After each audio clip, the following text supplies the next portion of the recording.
கோயம்புத்தூர் மாவட்டம் Sulur aeronautical institute college அருகில் 4 வழிச்சாலையில் நேற்று இருசக்கர வாகனத்தில் சாலையை கடக்க முயன்றபோது இருசக்கர வாகனம் மீது அதிவேகத்தில் வந்த கார் எதிர்பாராத விதமாக மோதி சம்பவ இடத்தில் இருசக்கர வாகனத்தில் வந்த நபர் உயிரிழந்தார்.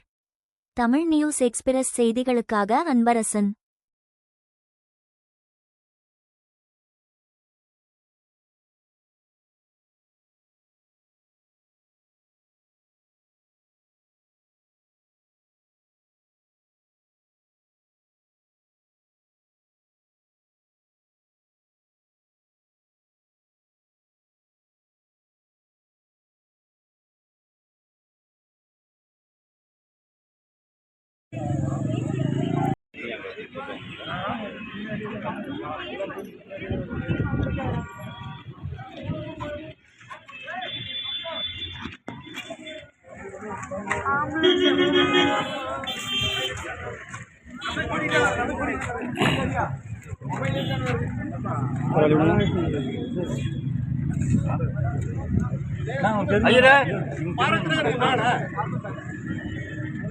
जीवन कार्ड बेस பாருங்க जीवन कार्ड बेस நம்ம நம்ம தெரியுது जीवन कार्ड बेस அது ஆல் பேஜ் ஐயரே